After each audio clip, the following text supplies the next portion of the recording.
Hello नमस्कार, स्वागत है आपका एससी हार्डविक वोकेबलरी के इस सीरीज में। वॉल्यूम 2 चल रहा है और आज हम लोग सीखने वाले हैं लेसन 12 का वोकेबलरी। तो चलिए शुरुआत कर देते हैं आज के वोकेबलरी का। जी हाँ, आपने सही सुना, लेसन 12। ठीक है, एससी हार्डविक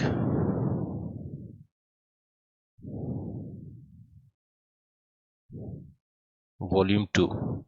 हमारा आज का पहला वर्ड है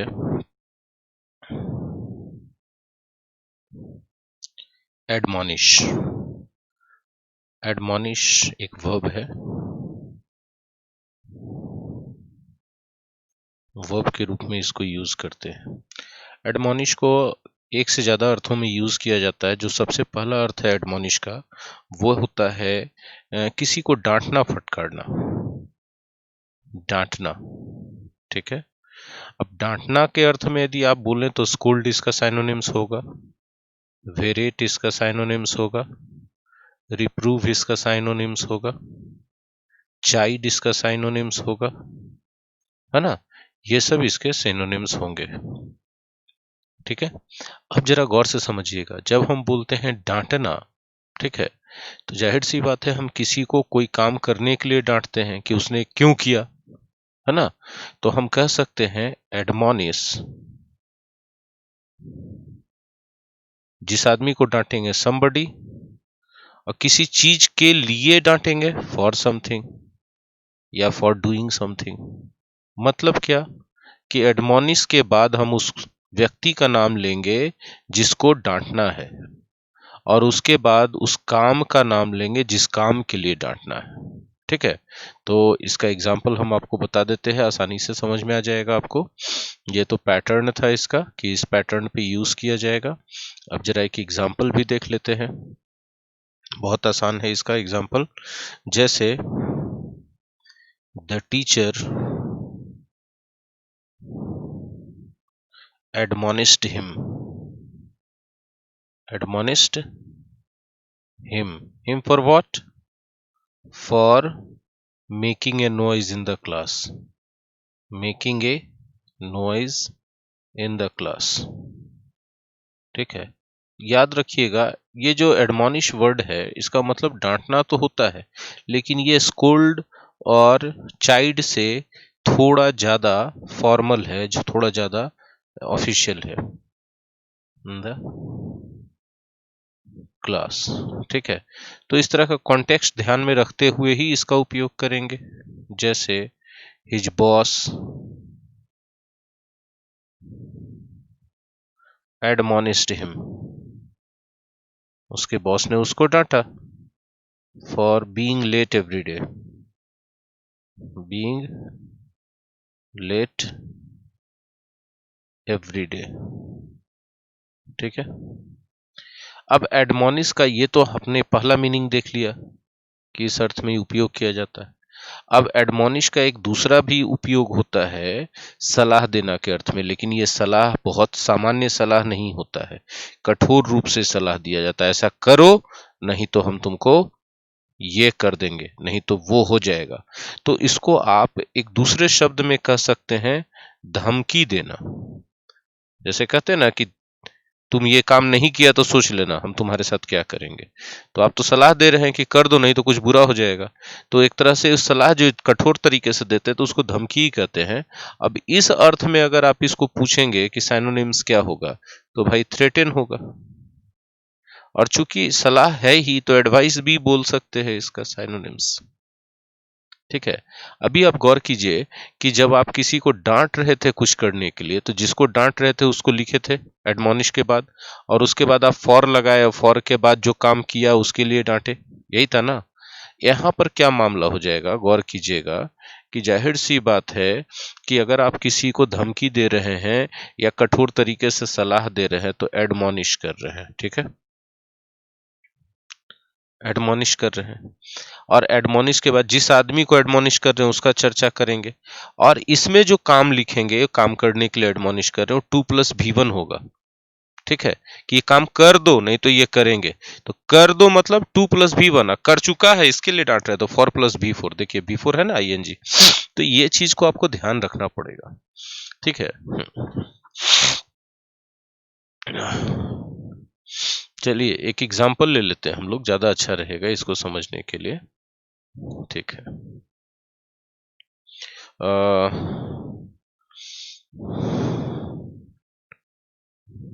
The landlord admonished the sharecropper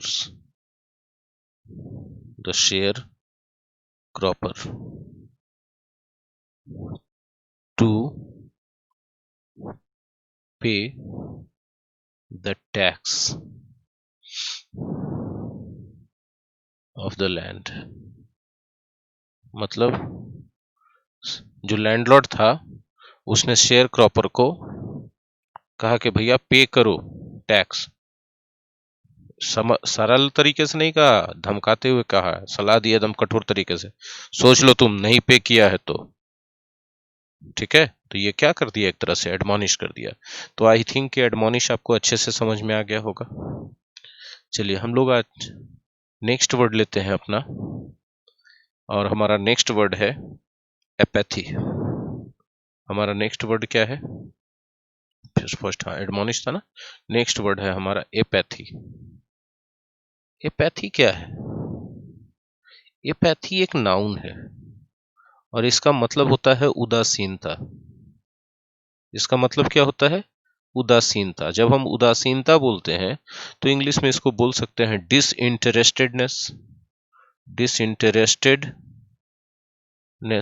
कि भाई कोई उसमें हम इंटरेस्ट लेंगे ही नहीं, डिसइंटरेस्टेडनेस है, उदासीनता है। ठीक है। अब एपैथी को हम लोग सेंटेंस में कैसे यूज करेंगे, तो इसका बहुत सिंपल सा एग्जांपल से देख लेते हैं। ठीक है। मोस्ट ऑफ द स्टूडेंट्स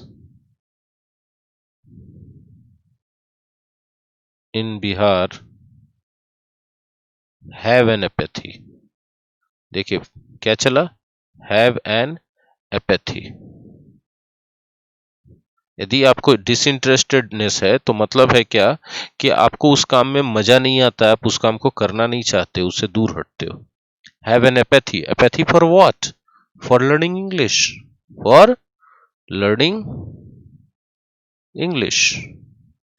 इसके पीछे हम लोग का एजुकेशन सिस्टम जिम्मेवार है। 10 साल तक, मैट्रिक तक जो इंग्लिश कंपलसरी नहीं किया गया है स्टेट बोर्ड के एग्जाम्स में, तो बहुत सारे गांव देहात के बच्चे तो स्टेट बोर्ड से ही एग्जाम दे रहे होते हैं ना। तो स्टेट बोर्ड वाले सारे समझते हैं कि मैट्रिक में इंग्लिश कंपलसरी है नहीं, तो हम फेल भी हो जाएंगे तो हमको पास कर दिया जाएगा, हमारा रिजल्ट तो पास का मैट्रिक में हो ही जाएगा।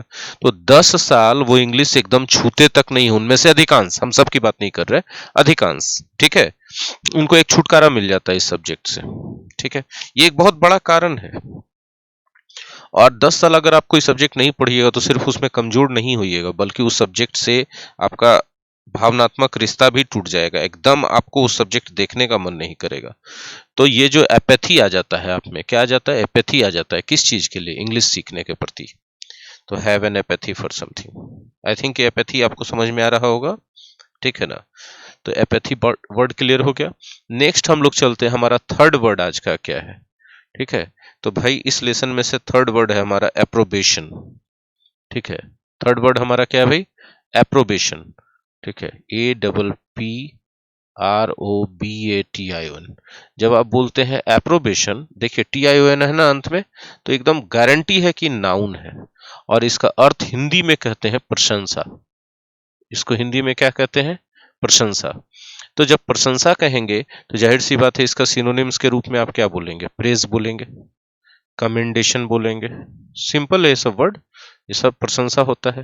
ठीक है, अप्रिशिएशन बोलेंगे, बोलेंगे कि नहीं? एप्रिशिएशन होगा, है ना? और भी बोलते हैं अप्रूवल। यदि आप कोई चीज को प्रशंसा कर रहे हैं, मतलब बोल रहे हैं कि हाँ सही है, कोई दिक्कत नहीं है उसके साथ। ठीक है, आप उसको और क्या कर रहे हैं? एडमायरेशन कर रहे हैं उसमें के बारे में, उसमें आपको अच्छाई दिख रहा है। ठीक है, तो ये सब इसके साइनोनिम्स हो सकते हैं एप्रोबेशन को। ठीक है ना? अब एक सेंटेंस देखते हैं ताकि इसको अच्छे से समझ जाए। ठीक है,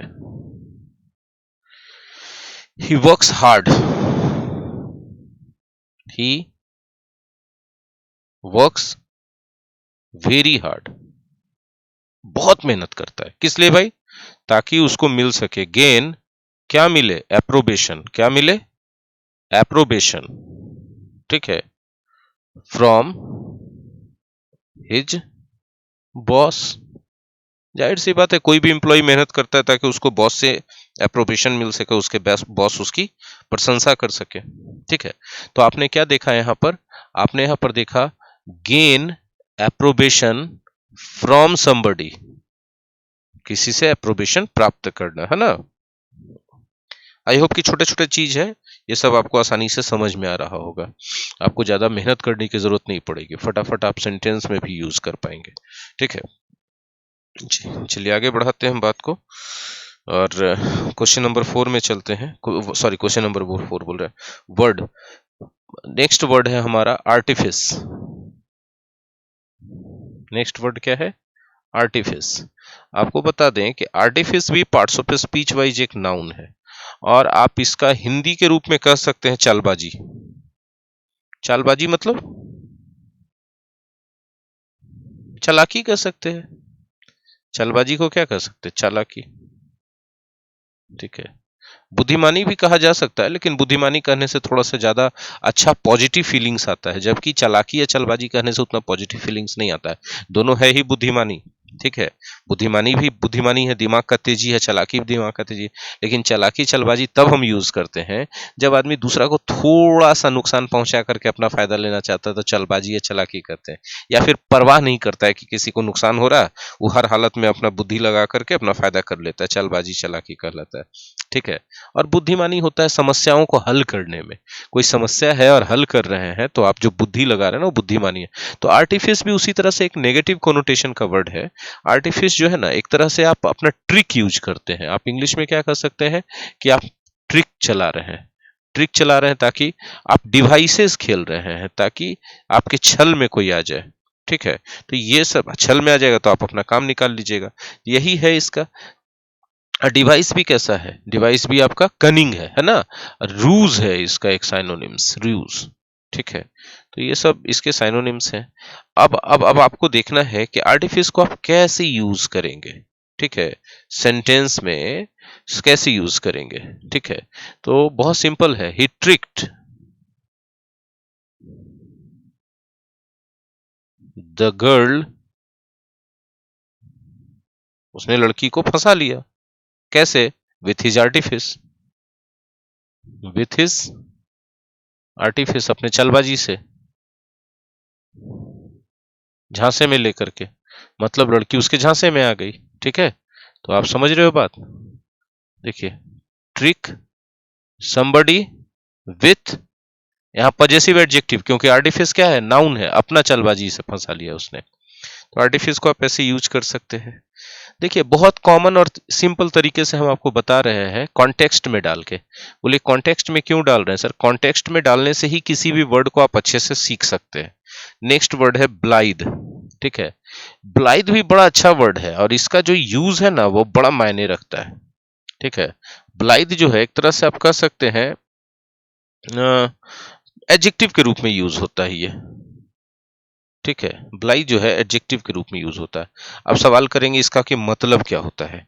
भाई, इसका हिंदी बता पाना मेरे लिए बहुत मुश्किल है, लेकिन फिर भी हम आपको इस समझाने की कोशिश करते हैं। ठीक है, कभी कभी आपने देखा होगा कुछ लोग ऐसे होते हैं, उनके यहाँ गेस्ट आ गए। ठीक है, तो कोई परवाह नहीं कर रहा कि गेस्ट आए हैं, जरा सा बैठ के बात कर ले, हाल समाचार पूछ ले उनको। ठीक है, अपना घर के बाकी कोई मेंबर यदि उनका वेलकम कर लिए, गेस्ट वो आ रहा है जा रहा, अपना मस्त मौला बना हुआ है।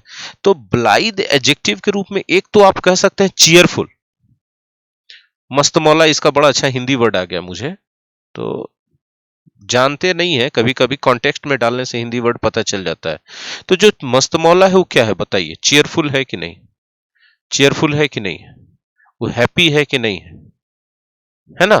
चीयरफुल और हैप्पी होता है जो ब्लाइद होता है।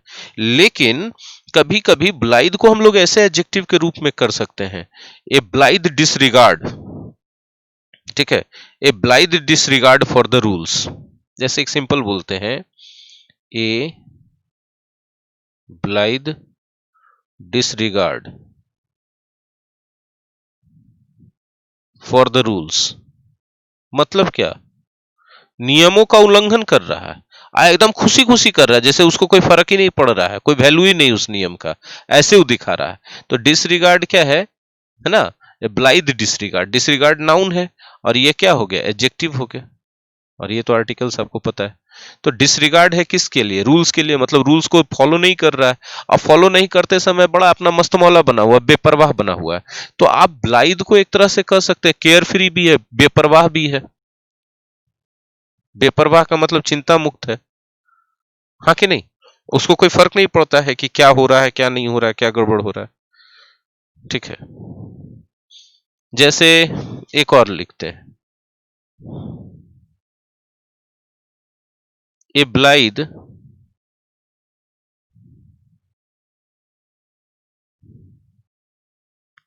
disregard for family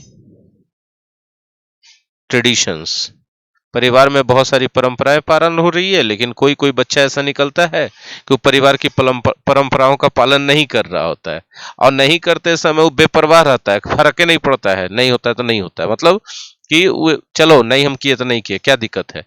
उसके मन में कोई रिपेंटेंस, कोई पेनिटेंस, ये सब कुछ नहीं आता है, कोई अफसोस नहीं आता है, कोई गिल्ट फीलिंग नहीं आता है कि हम नहीं किए, बस हम नहीं किए, मतलब वो अपना बेपरवाही में उसको छोड़े रहता है। ठीक है, अगला वर्ड है हमारा कंजेस्टेड, बड़ा अच्छा वर्ड है कंजेस्टेड, आज हम लोगों का लाइफ से रिलेटेड ये वर्ड है। कंजेस्टेड एक एडजेक्टिव है, ठीक है। ये आप कंजेस्टेड को कह सकते हैं क्या कह सकते हैं? सकरा, सकरा या संकीर्ण कह सकते हैं हिंदी में। ठीक है, हम समझाते हैं, जिनको हिंदी नहीं समझ में आएगी उनके लिए समझाते हैं। आप कंजेस्टेड को कह सकते हैं क्राउडेड। ठीक है, क्राउडेड कह सकते हैं, ब्लॉक्ड कह सकते हैं, अलग अलग सिचुएशन है। नैरो कह सकते हैं, ठीक है ना, ये कह सकते हैं। अभी एग्जाम्पल हम देंगे तब आपको अच्छे से समझ में आएगा। जैसे यदि हम बोल देते हैं, गौर से समझिएगा, अगर हमने किसी रास्ता के बारे में कह दिया कंजस्टेड पैसेज, कंजस्टेड स्ट्रीट्स,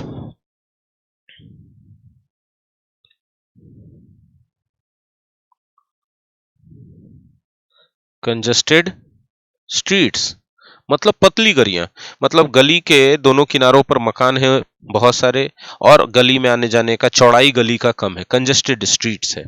अच्छा, कभी कभी ठंड वगैरह में क्या होता है कि आपको कफ ज्यादा बनता है और आपका नाक और फेफड़ा सब जाम होने लगता है, तो कंजस्टेड चेस्ट बोलते हैं। ठीक है, जिनका कोलेस्ट्रॉल बढ़ जाता है, उनके नसों में कोलेस्ट्रॉल जमा होने के कारण ब्लड का सर्कुलेशन अच्छे से नहीं हो सकता है, तो उनको कहते हैं, उनको उनको क्या है? कंजस्टेड वेन्स है उनके, उनके वेन्स कैसे हैं? कंजस्टेड है। ठीक है ना? तो कोई भी चीज कंजस्टेड है तो इसका मतलब वहां से आने जाने का रास्ता बहुत कम है, उसकी चौड़ाई बहुत कम है। वहां पर जितना ट्रैफिक है, वो ट्रैफिक ब्लड का हो, ट्रैफिक कफ का हो, ट्रैफिक लोगों का हो, उस हिसाब से वहां पर चौड़ाई नहीं है, आने जाने का जगह उतना नहीं है फ्लो होने का। ठीक है, आई होप कि कंजेस्टेड हम समझा पा रहे होंगे। ठीक है, चलिए नेक्स्ट वर्ड हम लोग लेते हैं। हमारा नेक्स्ट वर्ड है सेवेंथ नंबर में, डेटरेंस। नेक्स्ट वर्ड है क्या हमारा? डेटरेंस। डेटरेंस क्या है भाई? नाउन है। डेटरेंस क्या है भाई? नाउन है। डेटरेंस का मतलब होता है हिम्मत तोड़ देना, हिम्मत तोड़ देना, मतलब हिम्मत तोड़ देने की प्रक्रिया। हिम्मत तोड़ देने का मतलब कोई चीज के रास्ते में आप बाधा हाँ, बाधा पैदा कर दे रहे हैं, ठीक है, तो वो भी क्या है? हिम्मत तोड़ देने वाला काम है कोई काम के। तो ठीक है, और डेटरेंस को जनरली यूज करते हैं कैसे? तो deterrence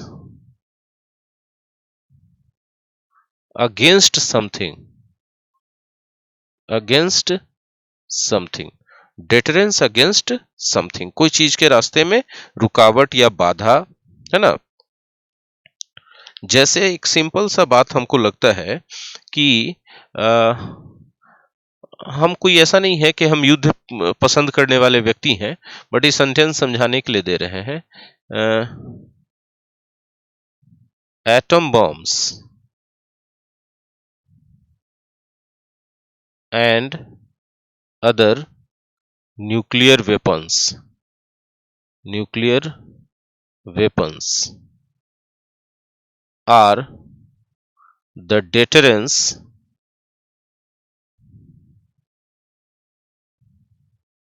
against cross border terrorism and cross border threat from China side. Cross border threat from China. ठीक है, चाइना देखिए हमेशा घुसपैठ करने की कोशिश करते रहता है, पाकिस्तान आतंकवादी घुसाने की कोशिश करते रहता है। अब उस कंडीशन में अगर हमारे पास एटम बम है और उन लोगों को एहसास है कि हाँ एटम बम चलाया जा सकता है, या कोई दूसरे न्यूक्लियर वेपन्स हैं और एहसास है कि न्यूक्लियर वेपन्स का यूज किया जा सकता है, तो वो एटम बम और न्यूक्लियर वेपन्स डेटरेंस के काम करेंगे। ताकि किसकी चीज के खिलाफ? क्रॉस बॉर्डर टेररिज्म और क्रॉस बॉर्डर थ्रेट के खिलाफ। कि वो लोग अपना थोड़ा कायदे में रहेगा ताकि वो लोग फायदे में रह सके। ठीक है, वो अपना सोचेगा कि हाँ भाई हम ज्यादा यदि घुसने का कोशिश करेंगे तो परेशानी में पड़ जाएंगे, छोड़ेगा नहीं हमको। चलिए नेक्स्ट वर्ड है हमारा डिटरेंस के बाद डिवोट। नेक्स्ट वर्ड हमारा क्या है? डिवोट। ठीक है, बड़ा अच्छा वर्ड है डिवोट। ये एडजेक्टिव के रूप में यूज किया जाता है, याद रखिएगा। और डिवोट का मतलब होता है बहुत धार्मिक। बहुत धार्मिक। धार्मिक समझते हैं ना, जो धर्म के नियमों का पालन वगैरह करता हो। One who obeys all the rules and regulations decided by the religion. ठीक है, तो एग्जाम्पल के तौर पे हम सीधा सीधा बोल सकते हैं ए डिवाउट फैमिली। ए डिवाउट फैमिली मतलब ऐसा परिवार जो काफी धर्म के आधार पर अपना जीवन चलाता हो। राइट, है ना? डिवाउट फैमिली होता है। Is your family A devout family? Give me the answer in comment. क्या आपका परिवार एक डिवोट परिवार है? कमेंट में बताइए। ठीक है, डिसबैंड अगला वर्ड है। डिसबैंड क्या होता है? ठीक है, तो डिसबैंड का मतलब होता है विघटित कर देना। विघटित कर देना का मतलब कि कोई संगठन बना हुआ है, उस संगठन को तोड़ देना। डिसबैंड एक वर्ब है, इसको आप हिंदी में कहते हैं विघटित कर देना। विघटित कर देना। जब आप किसी भी ऑर्गेनाइजेशन को विघटित कर देते हो, डिसबैंड कर देते हो, तो उसको आप क्या करते हो? सभी मेंबर्स को सेपरेट कर देते हो। राइट है, आप उसको ब्रेक कर देते हो, तोड़ देते हो अलग अलग। ठीक है, डिसबैंड को ट्रांजिटिव और इंट्रांजिटिव दोनों तरीके से यूज किया जा सकता है। एग्जाम्पल देखिए, जैसे अगर हम बोलते हैं disband the club, the members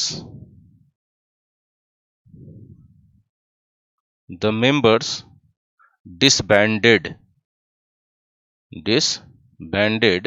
the club. मतलब उन लोगों ने क्लब को भंग कर दिया, खत्म कर दिया। डिसबैंडेड देखिए, और इसके बाद ऑब्जेक्ट आया। ठीक है, एक और एग्जांपल देते हैं, मजा आ जाएगा। The soldiers refused to disband. The soldiers refused to disband मतलब सोल्जर्स वहां से हटने से इनकार कर दिए। बोले हटना कहां से आ गया सर? देखिए यहाँ पर ट्रांजिटिव वर्ब है क्योंकि इसके बाद ऑब्जेक्ट है, यहाँ इंट्रांजिटिव है क्योंकि इसके बाद ऑब्जेक्ट नहीं। हटना का मतलब सोल्जर्स वहां पर जत्था बना के खड़े थे ग्रुप में, तो बोले कि हम हटवे नहीं करेंगे, यहाँ पर से सब छितराएंगे नहीं।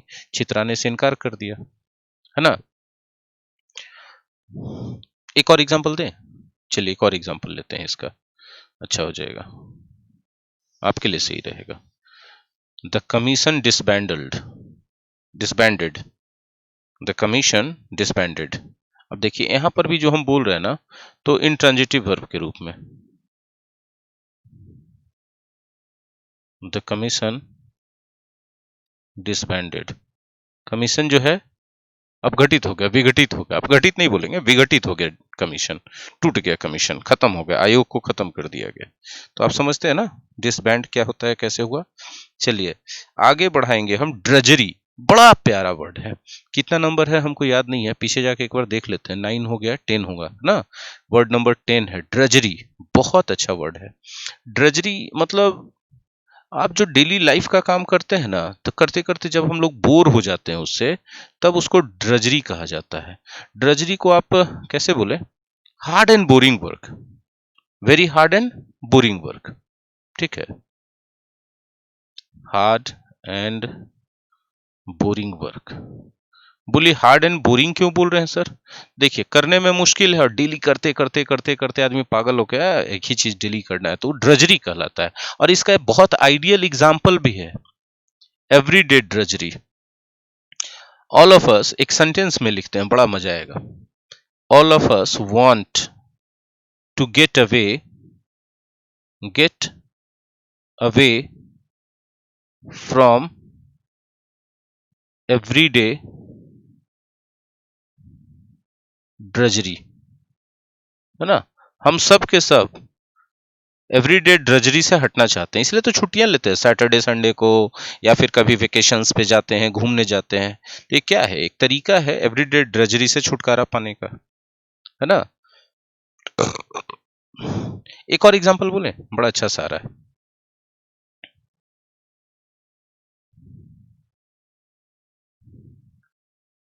शी इज,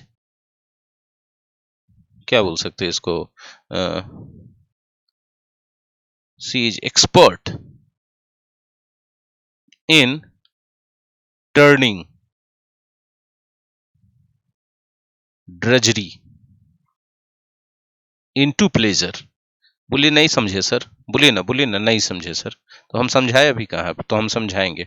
अगर हम बोलते हैं कि कोई आदमी एक्सपर्ट है ड्रजरी को प्लेजर में बदल देने में, मतलब उसके सामने हार्ड से हार्ड, बोरिंग से बोरिंग काम ले आइए, उसका करने का तरीका ऐसा रहेगा ना कि आपको मजा आ जाएगा। मतलब उसको बोर होगा ही नहीं, उसमें मजा निकाल लेगा। ठीक है, जैसे बहुत सारे लोगों को देखते होंगे, गाना गाते हुए काम करना, बीच बीच में हंसी मजाक कर देना, ठीक है, और चुटकुले सुना देना, थोड़ा चुहलबाजी कर देना, थोड़ा किसी के साथ हल्का सा प्रैंक कर देना काम करते करते।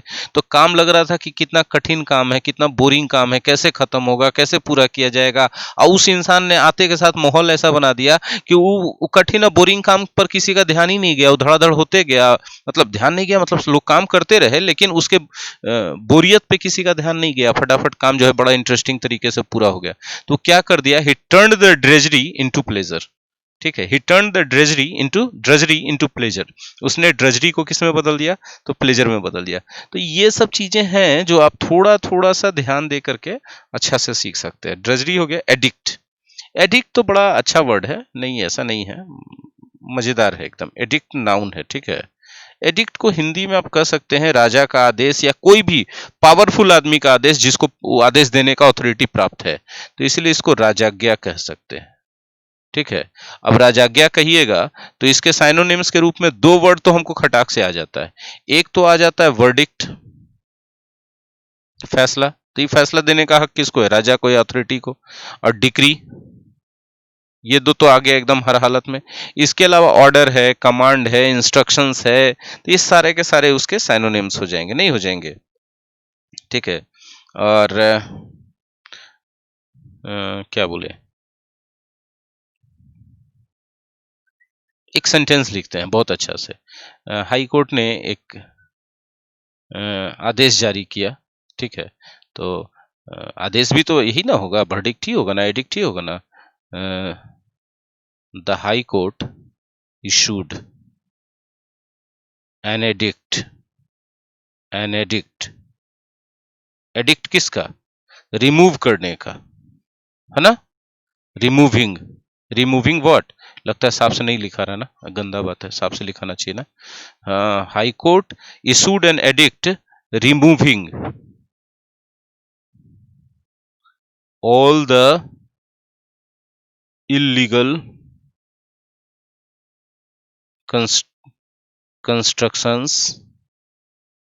constructions from the town मतलब क्या कि भैया देखिए issued an addict plus V4, ठीक है। आप इस प्लस V4 के जगह दैट क्लाउज भी लगा सकते थे, ऐसे लिख सकते थे the high court issued an addict that all the, that लगाते फिर दैट लगाते क्लाउज लगता all the illegal constructions be removed from the town. लोग बना लेते हैं ना सरकारी जमीन पर मकान बना लेते हैं, या फिर छज्जा थोड़ा ज्यादा निकाल देते हैं, या फिर फुटपाथ कवर कर लेते हैं कंस्ट्रक्शन करते समय। तो हाई कोर्ट ने आदेश दिया कि सबको, है ना, शहर में से हटाओ, फटाक से तोड़ के हटाओ। ये लोग क्या तो समझ के रखा है, सबका पापा का है क्या, इसको कहते हैं, ठीक है। तो आप एडिक्ट के बाद V4 भी लगा सकते हो, और एडिक्ट के बाद आप चाहो तो दैट क्लाउज भी लगा सकते हो, ये आप पर, ठीक है। बस इतना सा बात है एडिक्ट में, कुछ खास है नहीं ना, खाली होता क्या है ना कि वर्ड नया रहता है, आपको नहीं पता रहता है। ये एक बार सीख लीजिए, गौर से 2-4 बार देख लीजिए, तो फिर आपको कहानियों में, उपन्यासों में, ये सब न्यूज़पेपर में मिलते रहेगा, ये सब ऐसा वर्ड है। और जब मिलते रहेगा ना तो आप समझ लीजिए कि वो आपको याद हो जाएगा।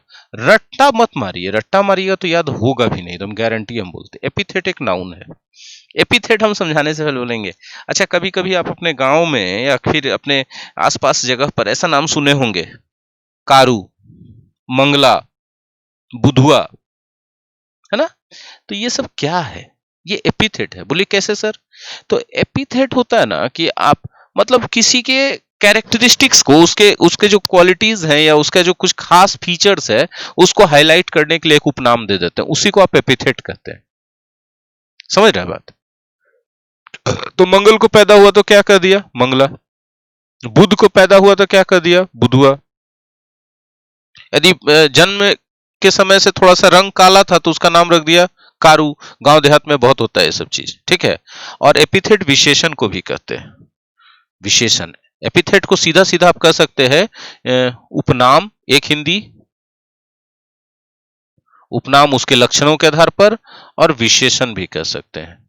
विशेषण या कोई भी ऐसा पद, वर्ड, जिससे उसका कैरेक्टरिस्टिक क्वालिटीज पता चलता हो, एपिथेट कहलाता है ना।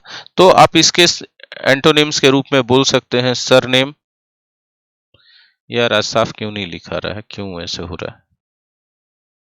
सरनेम बोल सकते हैं कि नहीं बोल सकते हैं। फिर आप इसके साइनोनिम्स के रूप में बोल सकते हैं एडजेक्टिव्स, ठीक है, ऐसे बोल सकते हैं, ठीक है। तो ये सब आप समझ ही गए होंगे कि एपिथेट होता क्या है, ठीक है। तो एपिथेट कुछ खास वर्ड नहीं था। हाँ, एपिथेट जो होता है ना, कभी कभी इंसल्टिंग होता है, और कभी कभी क्या इंसल्टिंग ही होता है, क्योंकि आप उसको, उसका नाम कि माँ बाप ने रखा है, उसके नाम से बुलाइए, आप उसके कैरेक्टरिस्टिक नेम से क्यों बुलाते हैं? तो ये जो है किसी को इंसल्ट करने के लिए किया जाता है। एग्जाम्पल के तौर पे हम बोल सकते हैं कि किसी किसी पूरे नस्ल के लिए रेशियल एपिथेट कर दिया जाता है। ये रेशियल एपिथेट मतलब उस नस्ल के सभी लोगों का एक नाम दे दिया जाता है, एपिथेट, ठीक है। जैसे अंग्रेज लोग भारतीयों को द ब्लैक बुलाते थे, भारत द इंडियंस बुलाने की जगह क्या बुलाते थे, द ब्लैक। तो जब द ब्लैक बोला जाता था तो द ब्लैक का मतलब काले लोग क्यों बोला जाता था, तो उनके तुलना में हमारी त्वचा का रंग ज्यादा काला था, तो वो अपने आप से हमको इंफीरियर समझते थे। तो इंसल्टिंग तरीके से हम लोग को अश्वेत लोग या काले लोग बोला जाता था, या दक्षिण अफ्रीका वालों को भी वही बोलते थे। तो द ब्लैक क्या है, एक रेशियल एपिथेट है। इस पूरे नस्ल को आप इंसल्ट कर रहे हैं ऐसे बोल के। आई होप कि समझ में तो आ ही गया होगा आप एपिथेट, हाँ कि नहीं? रेस्पॉन्ड कीजिए कमेंट में कि समझ में आया कि नहीं। अच्छा, कभी कभी जो है एक कवरिंग एपिथेट भी बोल सकते हैं, कवरिंग एपिथेट। कवरिंग एपिथेट क्या होता है? तो भैया एक ऐसा उपनाम रख दिए जिससे उसका कोई कमी है, फ्लॉज है या कुछ भी है, तो वो ढक गया। ठीक है। उसको आप ढकने के लिए क्या नाम रख दिए, कुछ नाम रख दिए, उपनाम रख दिए, कवरिंग एपिथेट। बड़ा गंदा है ये सब चीज, लेकिन इंसल्टिंग है ऐसे किसी का उपनाम रख देना। आप देखे होंगे क्लास में कोई लड़का चश्मा लगाता है तो बोलते हैं चश्मिस, ये चश्मल्ली। तो क्या एक एपिथेट है, इंसल्टिंग है वो चीज है। एक्सटर्मिनेट भयानक शब्द है, एक्सटर्मिनेट। ठीक है। टर्मिनेटर जानते हैं? टर्मिनेटर क्या करता है? टर्मिनेटर, एक्सटर्मिनेट वर्ब है, पहले जान लीजिए।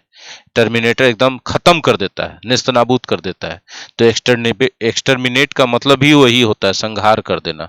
संहार कर देना मतलब एकदम पूरा जड़ से मिटा देना, खत्म कर देना, मार देना, कि ना तू रहेगा ना कुछ होगा। तो संहार कर देना जब हम बोलेंगे, तो क्या हम इसका साइनोनिम स्लॉटर नहीं बोल सकते हैं? हाँ? क्या हम इसका साइनोनिम स्किल नहीं बोल सकते हैं? बोलिए ना। नहीं बोलिएगा तो कहे नहीं बोलिएगा, बताइए। अरे क्यों नहीं बोलिएगा? मैसेकर भी बोल सकते हैं, है ना? तो ये सब इसका साइनोनिम्स हो जाएगा।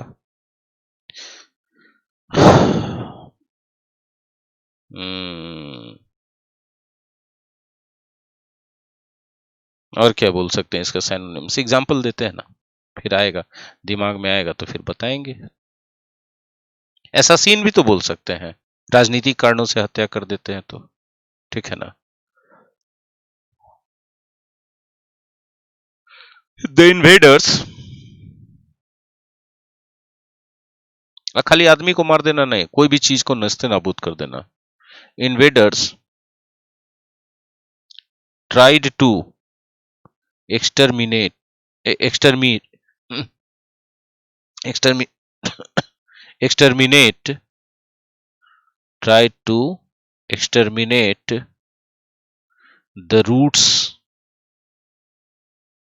of our culture। हाँ या ना? आक्रमणकारियों ने हमारे कल्चर के जड़ को ही संहार कर देने का, खत्म कर देने का कोशिश किया था। बहुत तरह के आक्रमणकारी आए थे, लुटेरे लोग आए थे यहाँ पर। उनको लगा था उनके उनके देश में नहीं था ना उतना चीज, ठीक है। उनका कई पीढ़ी से देखा नहीं था, भूखा नंगा लोग था। यहाँ देखा था, बौड़ा गया, सोचा कि हम लेके चल जाएंगे और लेके जाएंगे यहाँ तहस नहस कर देंगे सबको। वैसा कर करके इम्पोर्टेंट, अच्छे नेचर के नहीं थे वो लोग। ले जा रहे थे, लालच समझ में आता, लेकिन जब आप ले जाते समय तहस नहस करते हैं कि दोबारा फिर खड़ा ना हो सके, तो इसका मतलब है कि आपका नेचर बहुत खराब है। इम्पोर्टेंट का मतलब होता है शक्तिहीन, एक मीनिंग, ठीक है। और दूसरा मीनिंग नपुंसक। बोलिए सर नपुंसक क्या?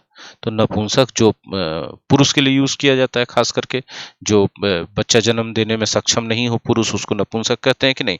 और नपुंसक गुस्सा के, यदि गुस्सा में बोलते तो तुम नपुंसक हो जी, मतलब क्या तुम में शक्ति नहीं है? तो नपुंसक एक फिगरेटिव सेंस में भी यूज किया जाता है, in the same sense. Important भी यूज किया जाता है इन द सेम सेंस कि हाँ पावरलेस है।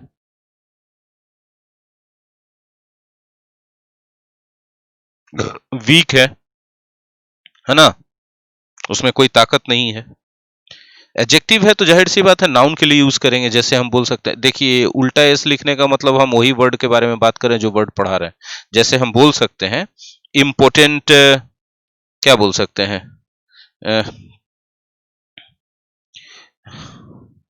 अपोजिशन। इम्पोर्टेंट अपोजिशन का मतलब क्या हो गया? विरोध तो किया जा रहा है लेकिन विरोध में दम नहीं है। इम्पोर्टेंट रेज, गुस्सा तो है लेकिन गुस्से में दम नहीं है। यदि कोई आदमी इम्पोर्टेंट टू डू समथिंग है, 2+V1 आ जाए, तो इस काम को करने में वो आदमी सक्षम नहीं है, ठीक है।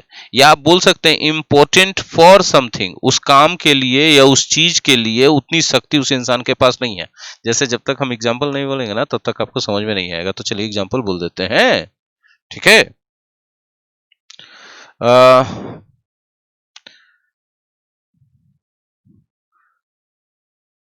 The drug given to her made her impotent to resist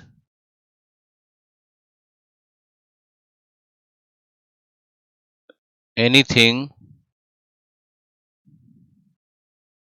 being done to her।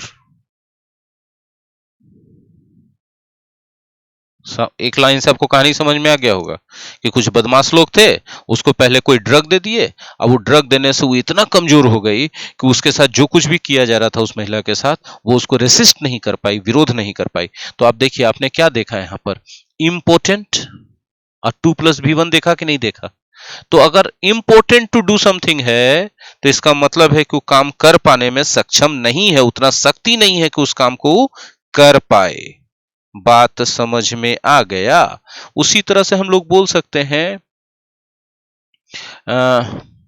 क्या बोल सकते हैं, द प्रोट्रैक्टेड मतलब लंबा चलने वाला, the protracted illness made him impotent for daily daily routine, even for daily routine कर देते हैं, यहां पर इवन लगा देते हैं, सेंटेंस थोड़ा ज्यादा सार्थक लगने लगेगा। जो लंबी बीमारी थी, प्रोट्रैक्टेड इलनेस था, उसको इंपोर्टेंट बना दिया, मेड हिम इंपोर्टेंट। किस चीज के लिए? डेली रूटीन के लिए भी इंपॉर्टेंट बना दिया। मतलब उठना, ब्रश करना, नहाना, तैयार होना, इस काम के लिए भी वो सक्षम नहीं रहा बेचारा। इतना लंबा बीमारी में उसका शरीर कमजोर हो गया, वो पूरी तरह से टूट गया। ठीक है, तो इंपॉर्टेंट तो समझ में आ ही गया होगा हमको लगता है कि अब अच्छे से, हाँ कि नहीं? यदि कोई आदमी if somebody is feeling important, मतलब वो अंदर से कमजोरी महसूस कर रहा है, राइट? चलिए आगे बढ़ाते हैं। अगला वर्ड है इंसिडेंटल, बड़ा अच्छा वर्ड है। अगला वर्ड अच्छा, सीरियल नंबर क्या होगा भैया? 14, 15 होगा ना, 15th नंबर, इंसिडेंटल। अगला वर्ड क्या है? इंसिडेंटल है, इंसिडेंटल। बोलिए ये क्या होता है सर? सर ए लगा है ना सर, एडजेक्टिव है। आप बोले, आपको एगो बात, इंसिडेंटल का मतलब होता है महत्वपूर्ण। क्या होता है? महत्वपूर्ण। यूज कैसे होगा तो बताइए करेंगे, पहले ही समझिए कि महत्वपूर्ण होता है। तो महत्वपूर्ण होता है तो इंपॉर्टेंट इसका होगा कि नहीं होगा? इंपॉर्टेंट बोल रहे हैं, उसके पहले इंपोर्टेंट पढ़ाए थे। ठीक है, ये वाला जो ऊपर वाला पढ़ाए थे इंपोर्टेंट था, इंपॉर्टेंट है। ठीक है, सिग्निफिकेंट होगा कि नहीं होगा? सिग्निफिकेंट होगा कि नहीं होगा? ठीक है, फिर और बताते हैं हम। बताइए, सिग्निफिकेंट होगा तो फिर डिसाइसिव होगा कि नहीं होगा? डिसाइसिव होगा कि नहीं होगा? फिर बताइए, क्रिटिकल होगा कि नहीं होगा? कैसा है ये सब? ये सब बोलने का बात है? उसके बाद और क्या हुआ? और हमको लगता है और क्या हो सकता है? सिग्निफिकेंट बताइए दिए हैं, ये सब बताई दिए हैं। हाँ, डिसाइसिव बता दिए, बाकी देखा जाएगा क्या होगा।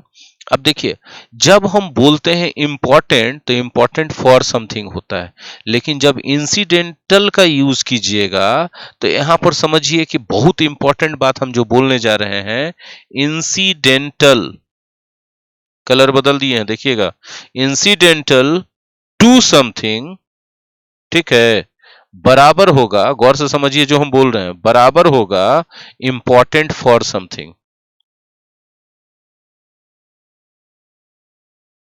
Important for something. देखिए क्या चल रहा है ना? इंसिडेंटल किसके बराबर है? इंपॉर्टेंट के बराबर। समथिंग समथिंग, लेकिन यहाँ टू प्रीपोजिशन होता है इंसिडेंटल के साथ, और इंपॉर्टेंट के साथ कौन प्रीपोजिशन होता है? फॉर होता है। तो इसको आपको संभालना पड़ेगा, नहीं संभालिएगा।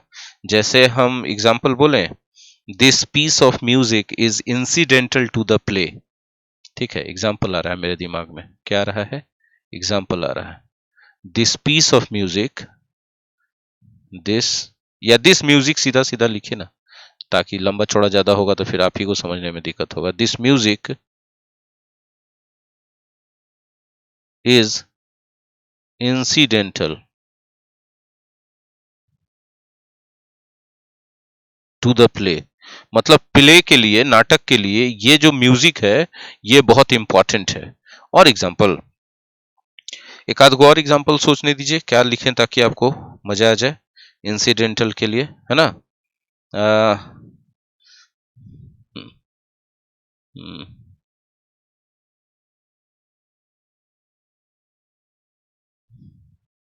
this decision is incidental to the growth of the organization. Growth of the organization, है ना। ऑर्गेनाइजेशन के विकास के लिए यह डिसीजन जो लिया गया, ठीक है, ये डिसीजन जो था इंसिडेंटल था, किस चीज के लिए, to the growth of the organization. I hope कि क्लियर है। चलिए नेक्स्ट, बस समाप्ति होने वाला, ज्यादा नहीं है, परेशान मत होइए, उड़ा देंगे। नेक्स्ट वर्ड है हमारा इंसिडेंटल के बाद मोमेंट्री, ठीक है। अब मोमेंट्री है, मोमेंट्री किसको नहीं पता है कि मोमेंट से बना है। मोमेंट्री एडजेक्टिव है, ये भी सबको पता है। और बना किससे है भैया, मोमेंट से। मोमेंट माने क्षण होता है, तो मोमेंट्री का मतलब क्या होगा, क्षणिक। क्षणिक है तो अस्थाई है, थोड़ा देर के लिए है, तो ये टेम्पररी है, हाँ कि नहीं, टेम्पोररी है। ये प्रोविजनल है, प्रोविजनल है, हाँ या ना, ठीक है। ये जो है फ्लीटिंग है, खत्म हो जाने वाला है जल्दी, ज्यादा नहीं चलेगा, फ्लीटिंग है। फिर और क्या है ये, और क्या बोल सकते हैं, है ना। जैसे अब एग्जाम्पल के तौर पे आप बोलना चाहेंगे तो क्षणिक सुख बोलेंगे, है ना, बोलेंगे मोमेंट्री प्लेजर, क्षणिक सुख। मोमेंट्री विक्ट्री, क्षणिक जीत कोई मामला में, हाँ कि नहीं। और क्या हो सकता है मोमेंट्री, मोमेंट्री साइलेंस, थोड़ा देर के लिए जो चुप्पी या सन्नाटा छा गया वो मोमेंट्री साइलेंस था, ठीक है। मोमेंट्री सक्सेस भी होता है कि थोड़ा देर के लिए सफलता मिला, फिर वही पहले जैसी स्थिति में पहुंच गए। फिर मोमेंट्री क्या हो सकता है, मोमेंट्री पाउज हो सकता है कोई काम में, कि थोड़ा देर के लिए रोक लगा दिया गया, ईटीसी कर दीजिए ना, बहुत हो गया। अगला इसी से मिलता जुलता अगला वर्ड डाला है किताब में, मोमेंटस। इसलिए अगला मिलता जुलता डाला है ताकि इस सब जो आप पढ़ा रहे हैं ना, आप देखिए ना सीजीएल में, बैंक पीओ में, एडजेक्टिव है ये भी, इतना क्वेश्चन पूछा जाता है इस सब पर कि मत बोलिए। मोमेंटस है तो बहुत महत्वपूर्ण है, वेरी इंपॉर्टेंट। मोमेंटस है तो क्या है, वेरी इंपॉर्टेंट है। अब जैसे ही बोल दिए वेरी इंपॉर्टेंट, तो आप देखिए इंसिडेंटल वाला सारा वर्ड उठ के इसमें एडजेक्टिव हो जाएगा कि नहीं हो जाएगा। हम सीधा सीधा लिख देते हैं इंसिडेंटल, लिख देते हैं ना, तो इंसिडेंटल वाला सारा वर्ड उठ के एडजेक्टिव हो जाएगा, अपने आप पता चल गया। अब मोमेंटस जैसे उसमें होता था, मोमेंटस डिसीजन होगा, मोमेंटस डिसीजन होगा कि नहीं होगा, है ना। इवेंट होगा, मोमेंटल सॉरी मोमेंटस डिसीजन होगा, ठीक है। मोमेंटस इवेंट होगा, महत्वपूर्ण घटना, हाँ कि नहीं। मोमेंटस चेंज, महत्वपूर्ण परिवर्तन, राइट। मोमेंटस न्यूज, महत्वपूर्ण खबर, जानकारी, समाचार, है ना। Momentous debate on some topic, किसी टॉपिक पर बहुत महत्वपूर्ण डिबेट, ईटीसी कीजिए ना, कितना लिखिएगा। एडजेक्टिव तो है, अब एडजेक्टिव बहुत सारे नाउन के साथ उस सिचुएशन में, उस अर्थ में यूज हो सकता है, ठीक है। अब चलिए आगे बढ़ते हैं, हमारा अगला वर्ड है परपेट्रेट। परपेट्रेट का मतलब क्या होता है, परपेट्रेट बहुत आप सुने होंगे, और नहीं तो परपेट्रेटर तो जरूर सुने होंगे। परपेट्रेट, यदि परपेट्रेट ले तो ये वर्ब है, इसका मतलब होता है करना। क्या करना, क्या करना, कोई भी काम करना नहीं, कोई भी बुरा काम करना। कमिट बोल सकते हैं, बुरा काम करना, कमिट ए क्राइम, बुरा काम, ठीक है। और बुरा काम करने के लिए हम लोग कमिट वर्ड यूज करते हैं। यदि कुछ बुरा करते हैं किसी के साथ तो इन्फ्लिक्ट करते हैं उस पर वो बुराई हम लोग, ठीक है। हम अच्छा, बाकी करना के अर्थ में तो परफॉर्म भी बोल सकते हैं साइनोनिम्स के रूप में, एक्सिक्यूट भी बोल सकते हैं कि नहीं, सारा का सारा साइनोनिम्स होगा, ईटीसी कर दीजिए। अब परपेट्रेट समथिंग ऑन समबडी, जरा समझिएगा इस पैटर्न को जो हम बता रहे हैं आपको, स्ट्रक्चर। आप कुछ करते हैं तो आप परपेट्रेट करते हैं, परपेट्रेट करते हैं, ठीक है। परपेट्रेट जिस चीज को करते हैं वो समथिंग हो गया, और किसी वो चीज तो बुरा ही चीज रहेगा ना, ऑन समबडी। तो ये प्रीपोजिशन भी आप ध्यान रखिएगा, ठीक है। जैसे एग्जांपल के तौर पे हम बोलेंगे perpetrate, perpetrate crime on somebody, crime on somebody, on a family, मतलब किसी परिवार के साथ कोई अपराध कर देना, मार देना, किडनैप कर देना। परपेट्रेट वायलेंस, जहां जहां पर हम परपेट्रेट यूज कर रहे हैं वहां वहां आप इन्फ्लिक्ट की यूज कर सकते हैं। ऑन विमेन, महिलाओं पर हिंसा करना, महिलाओं के साथ हिंसा करना। तो ये सब आप देख सकते हैं कि परपेट्रेट को ऐसे यूज करते हैं हम लोग। और इसी से मिलता जुलता अगला वर्ड है परपेचुएट। ठीक है, अब परपेचुएट जो है अगला मिलता जुलता वर्ड, जानबूझ के दो दो कॉम्बिनेशन दे दिया जा रहा है ताकि कंफ्यूजिंग वर्ड भी आप इस के जरिए सीख लें। तो परपेचुएट क्या होता है? परपेचुएट भी एक वर्ब है, एटी अंत में रह जाए तो वर्ब है। परपेचुएट का मतलब होता है जारी रखना। ठीक है, जारी रखना। जैसे ही हम बोलेंगे ना तो इसको साइनोनिम्स के रूप में आपको सबसे पहले कंटिन्यू मिल जाएगा, फिर मिल जाएगा कैरी ऑन, मिलेगा कि नहीं मिलेगा, फिर मिल जाएगा कीप अप, मिलेगा कि नहीं मिलेगा, बोलिए, फिर मिलेगा सस्टेन, मिलेगा कि नहीं मिलेगा, बोलिए, फिर मिलेगा गो ऑन, मिलेगा कि नहीं मिलेगा। इंटीसी करिए ना, कितना कीजिएगा। ठीक है, परपेचुएट आप करते हैं, इसी से बना ना परपेचुअल। ठीक है, तो परपेचुएट एन आर्ग्यूमेंट, जाहिर सी बात है आप किसी आर्गुमेंट को कंटिन्यू करते हैं। Perpetuate an argument, an argument, आप किसी बहस को, तर्क को परपेचुएट करते हैं, उसको आगे कंटिन्यू करते हैं। परपेचुएट द ट्रेडिशन, आप ट्रेडिशन को, परंपरा को आगे कंटिन्यू करते हैं, पालन करते हैं, तो इसका मतलब आप उसको कंटिन्यू कर रहे हैं। ठीक है, तो ये सब चीजें आप परपेचुएट करते हैं। और इसी के साथ लेसन 12 समाप्त हो गया। लेसन 12 का बोलिए, इति श्री रेवाखंडे सब 12वां अध्याय समाप्त भवा। प्रेम से बोलो लेसन 12 जी एस सी हडभग जी महाराज की जय। तो आपको मजा आया होगा अगर आपने सीखा होगा। देखिए पर्पस क्या है, पर्पस नहीं है कि सिर्फ आपको साइनोनिम्स रटवाना है, पर्पस ये है कि आपको उसका पूरा उपयोग फील करवाना है कि किस कॉन्टेक्स्ट में यूज करते हैं और किस पैटर्न में यूज करते हैं, कौन सा मामला, कौन सा सिचुएशन होगा तो यूज करते समय उसके आगे पीछे क्या लिखा जाएगा ताकि सेंटेंस उसका जो आप बनाए वो सही बने। और अगर आपको इतना पता है तो इससे related fill in the blanks भी बनने वाला है आपसे, इससे रिलेटेड हर हालत में आपसे साइनोनिम्स भी लिखाने वाला है, कॉमन एरर भी बन जाएगा क्योंकि प्रीपोजिशन वगैरह सब हम बताते चलते हैं ना। तो इस तरह से अगर आपको वाकई में अच्छा लगा हो तब तो हम कहेंगे कि एक बार आप जरूर इसको लाइक कर दीजिए, इतना तो बनता है लाइक करने का, और शेयर कर दीजिए। ठीक है, ताकि और दूसरे दो लोगों को फायदा हो। Thank you very much.